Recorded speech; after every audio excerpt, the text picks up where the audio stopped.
चीन को जवाब देने के लिए भारत ने प्रथम चरण के युद्ध की शुरुआत कर दी है। यानी कि भारत चीन के साथ व्यापार युद्ध में कूद पड़ा है और एक एक करके भारत की सरकार चीनी कंपनियों से अपने समझौते समाप्त कर रही है। पहले तो भारत ने 1126 करोड़ के दिल्ली मेरठ की बड़ी परियोजना से चीनी कंपनियों को बाहर निकाल दिया। उसके बाद रेलवे ने भी चीन को 471 करोड़ की परियोजना से बाहर निकाल दिया है और ऐसे ही चीन को एक एक करके अपनी परियोजनाओं से बाहर करने का कार्य जारी रहेगा और सीधे तरफ से चीन को भारत की तरफ से व्यापार युद्ध की चुनौती दे दी गई है। लेकिन इसी बीच अमेरिका की तरफ से चीन और भारत को लेकर बहुत बड़ी खबर आई है। दरअसल एक अमेरिकी थिंकपिन ने कहा है कि चीन दक्षिण एशिया में भारत से मिलने वाली हर चुनौती को सीमित करना चाहता है।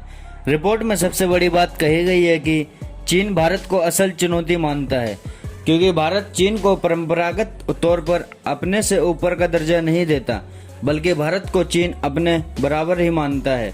पिछले कुछ वर्षों में भारत ने चीन के राजनीतिक प्रभाव की वैश्विक मंच पर खत्म कर दिया है और इसलिए चीन भारत को बड़ा नुकसान पहुंचाने की कोशिश में है।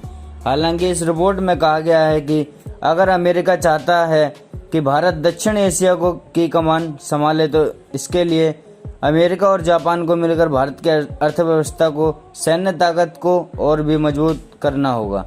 रिपोर्ट के मुताबिक चीन के लिए भारत अमेरिका से भी बड़ी चुनौती है, क्योंकि चीन और अमेरिका के बीच में हजारों किलोमीटर का समुद्र है और युद्ध के मोर्चे पर चीन अमेरिका की तरफ से कम और भारत की तरफ से ज्यादा खतरा महसूस करता है।